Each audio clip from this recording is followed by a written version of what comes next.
Hola amigos, ¿cómo están ustedes? Bienvenidos a su programa Consigliere y gracias al favor de su atención. Tenemos un tema muy espinoso. Se trata de la disposición legal, Código Civil así lo establece. Bien, el tema de la suma no juega aquí en el partido. El tema de la suma no nos interesa porque estamos hablando de un parámetro y sobre todo de algo muy importante, una pensión alimentaria. Aquí nosotros debemos de dividir dos situaciones muy importantes: cuando se fijó y cuando se actualiza. Cuando se fijó pudo haber sido un convenio, pudo haber sido una condena, el que haya sido. Y si establece cómo se debe de actualizar, bueno, lo diga o no lo diga, la ley lo establece. Y el agente del Ministerio Público que interviene en este tipo de asuntos lo va a pedir. Entonces, ya está integrado. Y ese fue por una determinación. Ahorita la cuestión que está abocándose la Corte y que les dejamos aquí el comunicado es en el tema de la actualización sobre el salario mínimo general. ¿Por qué? Porque recordemos que a partir del 1 de enero del año 2017 se establece que según la Comisión Nacional de los Salarios Mínimos considera tres aspectos para incrementar el salario, lo cual se nos hace una cuestión completamente incomprensible. Dice, es el salario mínimo, el que está vigente, 100 pesos por decir algo, el monto independiente de recuperación, le vamos a dar 5 pesos, y aparte hay que incrementar el salario con otros 5 pesos. Entonces, el total de percepción del nuevo salario mínimo va a ser de 110 pesos. ¿En cuánto se incrementó? En 10%. Aquí desde el punto de vista moral, nosotros que somos deudores alimentarios, es decir, nos van a cobrar, tenemos dos opciones: es mi familia, son mis hijos, o bien el tema visceral, no tengo por qué, no me interesa, etcétera, lo que ustedes gusten y manden. Y luego viene el tema delicadísimo,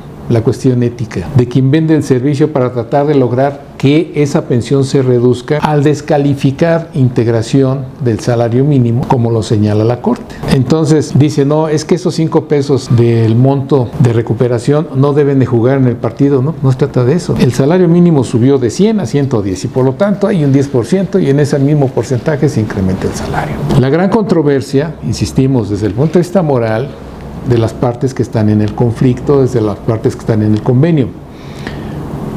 La cuestión adicional es qué sucedió antes, es decir, cuando hubo el convenio, cuando hubo la sentencia. Porque ahí, en ese momento, es cuando se fijó. A manera de ejemplo, nosotros citamos el caso de una persona que percibe el salario mínimo general y es la gente de intendencia, una gente joven y se va desarrollando. Entonces, ganaba el salario mínimo general, le dice, bueno, va a ser el 20% una pensión alimenticia, bueno, está bien, pero empieza a ascender. Y ahora el señor es gerente, subgerente, y en lugar de 100 pesos que ganaba, ahora gana 4,000 pesos diarios. El 20%, pues sí, va a ser el 20%. Y la gente que con sus propias ideas dice, no, es que hay elementos que no deben de considerar para el incremento, ya está pactado o ya está condenado. Entonces, nosotros estamos a favor de lo que dice la Corte, claro que sí, desde un punto de vista objetivo, neutral, profesional, porque si lo que yo busco es cómo no pago una pensión alimentaria, habiendo una condena, habiendo un convenio, pues obviamente que se trata de ver cómo eludir una responsabilidad. Recordemos nosotros las obligaciones jurídicas que hay en el caso de la pensión: personas que no tienen capacidad para abastecerse a sí mismos, personas menores de edad, personas en calidad de estudiantes y sobre todo la parte medular de todo ello, hasta dónde me quiero hacer responsable yo. Esa es la parte más fuerte de todo. Aquí dejamos esta información para que ustedes la evalúen, la analicen y consideren pros y contras que pudiera generar esto, y sobre todo algo muy importante: cuando vayan a tomar una decisión de un convenio, medítenla y proyecten en su futuro. Porque igualmente, si lo manejan por cuestiones económicas, es decir, 100 pesos, la actualización va a ser sobre la misma base del incremento al salario mínimo general. Entonces, si eran 100 pesos y el salario subió 20%, van a ser 120.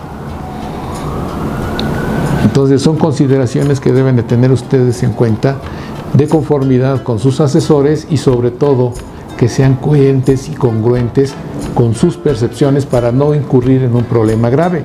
Ya que recordemos nosotros que el dejar de cubrir una pensión por culpa y voluntad del deudor alimenticio puede incurrirse inclusive en un tema de cárcel.